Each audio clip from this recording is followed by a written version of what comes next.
Oi, gente, tudo bem com vocês? Então, dando continuidade, né, à minha sequência de vídeos sobre bioenergética, nesta aula eu vou falar sobre o ciclo do ácido cítrico, que ele é mais conhecido como ciclo de Krebs. Então, quando a gente fala de produção aeróbia de ATP, é importante a gente pensar que tem a presença de oxigênio. Então, recapitulando, o ATP é uma molécula de energia, né? Que ela promove energia no nosso corpo. Então, ela é uma molécula muito importante para a gente no dia a dia. E a produção aeróbia de ATP está relacionada com a utilização de oxigênio para poder produzir mais ATP no nosso corpo. Por isso que a gente chama de via oxidativa. Essa via oxidativa ela acontece nas mitocôndrias e ela depende principalmente de duas vias principais, né? Da interação de duas vias principais, que é o ciclo de Krebs, que tem o objetivo de remover, né? De remover o hidrogênio dos nutrientes, o H+, dos nutrientes, e da cadeia transportadora de elétrons. Porque o objetivo da cadeia transportadora de elétrons, né, é formar o ATP com esses H+ aqui, que foram retirados lá no ciclo de Krebs. E o oxigênio em si, ele não participa do ciclo de Krebs, né? Ele não participa dessa etapa. E é o último aceptor de hidrogênio na cadeia transportadora. Então, o ciclo de Krebs é o último momento, né, que o nosso organismo capta o hidrogênio antes de levá-lo lá para a cadeia transportadora de elétrons para poder produzir mais energia, né, produzir mais ATPs. E a via oxidativa, ela tem três etapas principais. A primeira delas é a formação de acetil-CoA. E o acetil-CoA, ou acetil-coenzima A, gente forma, né, nosso organismo forma a partir dos carboidratos, das proteínas e dos lipídios. Ou seja, acetil-CoA é formado a partir dos macronutrientes. A segunda etapa é a oxidação do acetil-CoA. E essa oxidação do acetil-CoA acontece lá no ciclo de Krebs, tá? E a terceira etapa é a etapa da fosforilação oxidativa, ou que a gente conhece, né, que acontece lá na cadeia transportadora de elétrons. E nesse vídeo, né, nessa aula, a gente vai entender esses dois passos aqui, ó. Formação de acetil-CoA e depois a oxidação desse acetil-CoA lá no ciclo de Krebs.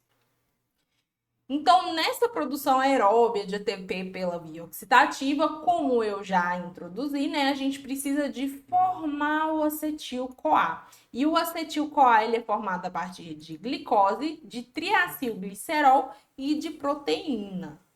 Quando a gente forma acetil-CoA a partir da glicose, acontece a glicólise e essa glicose gera o substrato chamado piruvato, tá?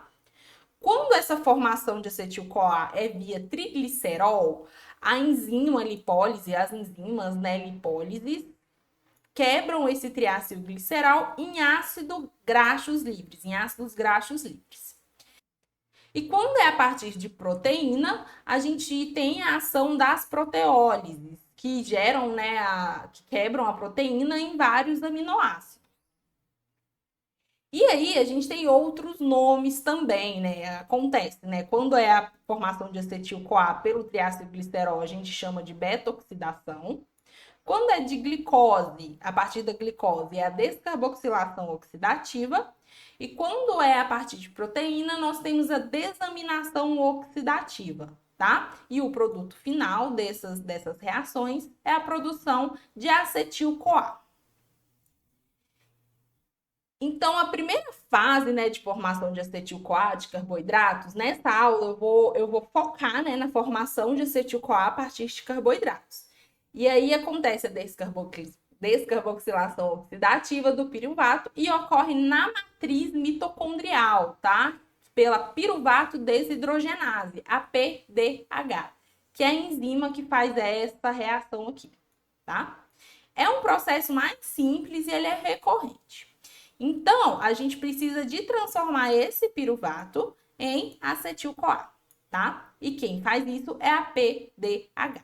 Nessa transformação de piruvato em acetil-CoA, a gente tem um piruvato, entra, né, na reação a coenzima A, que sai da reação o CO2, né? O dióxido de carbono. E a gente tem a NADH no nosso corpo, que é um carregador de hidrogênio. Então, a gente tem vários NAD+, lá no nosso organismo, né? Aqui.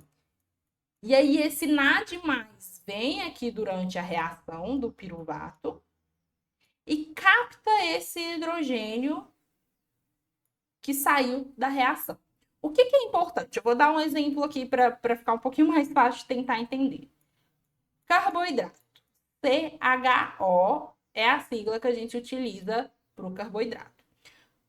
Quando o piruvato tem a ação da piruvato desidrogenase, esse H aqui do carboidrato, ele vai ser liberado e aí a NAD+, vai vir aqui, pegar esse carboidrato, que ela é carreadora, né? E ela vai ser transformada em NADH. Não tá muito bonito, mas acho que vai dar certo de entender. Então, NAD+, vai ser transformado em NADH. Só que aí sobrou o C e o O aqui do carboidrato. E aí a gente precisa de eliminar. A gente precisa de eliminá-los. E aí a gente vai eliminá-los na forma de... Ops, não tem um H. Na forma de CO2, forma de respiração. Então, a gente vai eliminar esse CO na forma de CO2, que é na respiração, tá? Então, aqui, a gente tem o piruvato, né? Retomando, a gente tem o piruvato, sofre a ação da PDH, que é a piruvato desidrogenase, e nessa reação vai sair um carboidrato, sair um hidrogênio, né? Que a NAD+ vai vir cá e captar esse hidrogênio, vai entrar uma coenzima A e vai sair um CO2 para poder sair como respiração depois. E esse piruvato, então, depois de toda essa reação aqui, ele foi convertido em acetil-CoA, tá? A segunda fase, então, dessa produção aeróbica de ATP é através da oxidação de acetil-CoA, então, do ciclo de Krebs, né? Ou ciclo do ácido cítrico. Então, o ciclo de Krebs é um ciclo de reações que remove o hidrogênio e sua energia associada. E os outros nomes, né, que é utilizado além do ácido cítrico, também tem o ciclo do ácido tricarboxílico. Então, são 3 nomes que são utilizados com a mesma finalidade. Ele produz compostos de alta energia de forma direta, que é o GTP. GTP é muito parecido com o ATP, tá? Então, só muda o nome da sigla, mas o objetivo é o mesmo, é gerar energia no nosso corpo. E ele produz NADH e FADH. A FAD, ela também é um carreador de hidrogênio, só que ela é menos energética do que a NADH. Então, quando você vê NADH, né, durante a reação, ela está carregando mais energia. E quando você observar o FADH, ela está carregando menos energia, tá? E a NADH e a FADH, ela tem o objetivo de levar esses hidrogênios lá para a cadeia transportadora de elétrons, tá? Lá para a cadeia transportadora de elétrons, porque é lá nessa cadeia transportadora de elétrons que a gente vai gerar mais ATPs ainda, né? Mais moléculas de ATP. E a cada ciclo do ciclo de Krebs produz 2 dióxidos de carbono, 2 CO2 por ciclo. E ela acontece na matriz mitocondrial. Então, eu vou demonstrar nesse primeiro momento os passos, né, do ciclo de Krebs. Só para você entender, são 8 reações que acontecem no ciclo de Krebs. No primeiro momento, né, esse acetil-CoA, ele é convertido em citrato. Depois, o citrato é convertido em aconitato e isocitrato, tá? Depois, esse isocitrato, observa que isso aqui é tudo o mesmo nome, tá, gente? Ó. Esse último aqui, eu só escrevi desse jeito para ficar mais didático. Então, esse isocitrato, ele vai ser convertido em cetaglutarato. E depois, esse cetaglutarato vai ser convertido em succinil-CoA, desculpa, tá? As demais, então, reações, a succinil-CoA é convertido em succinato, a succinato vai ser convertido em fumarato, fumarato convertido em malato, malato vai ser convertido em oxaloacetato, tá? Cada reação dessa, para acontecer, tem uma enzima age, né, para acontecer essa reação, e tem alguns produtos gerados em cada reação dessa que eu vou mostrar a partir de agora. Então, voltando, agora eu vou mostrar novamente o passo a passo e mostrar também os produtos, né, que entram e saem durante cada reação. Então, a primeira reação que a gente tem é quando o acetil-CoA ele é convertido em citrato. E nessa reação, acontece que o oxaloacetato entra, tá? Na reação, e esse CoA aqui que está no acetil, ele sai. E a segunda etapa, então, né, do citrato, que é convertido a conitato e isocitrato, aqui a gente observa, né, que entra uma molécula de água quando o citrato vai ser convertido em aconitato, e aqui sai uma molécula de água quando o aconitato foi convertido a isocitrato. Na terceira reação, quando o isocitrato é convertido em cetaglutarato, a gente tem o hidrogênio desacopla, né? Então, o hidrogênio vai sair aqui do isocitrato e aí vai vir uma molécula de NAD+, e ela vai captar esse hidrogênio para poder carrear depois, né? E vai ser convertida a NADH. E aí, nesse processo, né, em que o hidrogênio saiu, aqui a gente também observa, né, que tem uma liberação de CO2 nesse processo, em que o isocitrato é convertido em cetaglutarato.